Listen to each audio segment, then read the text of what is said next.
La giornata della memoria celebrata in una scuola, quella di Fontanelle, perché è importante parlare ai ragazzi sulle atrocità delle guerre e della Shoah in particolare. Bisogna fare di tutto perché quella di oggi non resti una semplice ricorrenza, ed è questa l'intenzione del dirigente scolastico Alfio Russo, che all'Istituto di Fontanelle ha radunato circa 400 alunni per una grande cerimonia alla presenza del prefetto di Agrigento Salvatore Caccamo, del sindaco Franco Miccichè, del questore e del comandante provinciale dei Carabinieri e della Guardia di Finanza, del vicario generale della Curia Don Giuseppe Cumpo e dei sindaci dei comuni di Raffadali, Palma di Montechiaro e Santo Stefano Quisquina, i comuni dove erano nati i 3 militari finiti nei campi di concentramento. A ricevere la medaglia del Capo dello Stato le figlie di Francesco Leto, Giovanni Palillo e il nipote di Raimondo D'Andrea. Una cerimonia arricchita dagli interventi degli alunni che si sono esibiti in sintonia con il titolo della manifestazione, ovvero Costruire il futuro, dalla memoria alla pace. Il prefetto Caccamo ha avuto parole di apprezzamento per gli organizzatori e per i bambini di un quartiere che dimostra grandi potenzialità.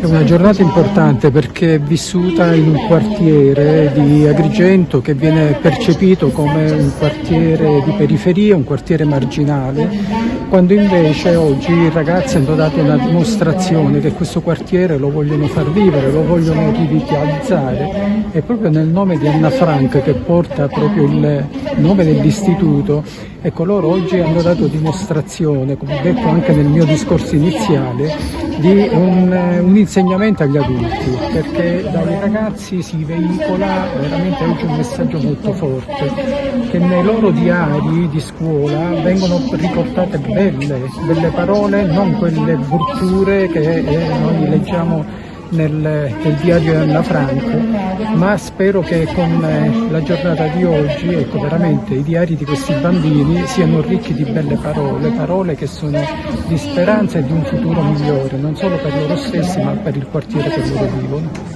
Signora, i vostri familiari hanno patito le atrocità della guerra. Oggi alla scuola di Fontanelle la giornata della memoria per non dimenticare, importante parlare ai ragazzi di questa ricorrenza. Il nostro istituto è dedicato ad Anna Frank, abbiamo voluto celebrare questa cerimonia di commemorazione qui a Fontanelle perché vogliamo consentire anche al quartiere di essere parte attiva di questo processo di sensibilizzazione e di consapevolizzazione che vogliamo rivolgere ai nostri studenti. E oggi siamo qui tutti insieme appunto per non dimenticare e per fare anche della memoria un impegno per costruire un futuro di pace, come dice il titolo della nostra manifestazione. Allora, mio padre sì, è stato prigioniero in Germania, però non amava mai parlare della sua prigionia, forse per non riportare alla memoria momenti dolorosi e tristi, o per non incupire, diciamo, gli affetti. Praticamente questa cosa, diciamo, cioè a seguito di ciò, perché abbiamo poco materiale per quanto riguarda la sua prigionia, mia figlia ha fatto delle ricerche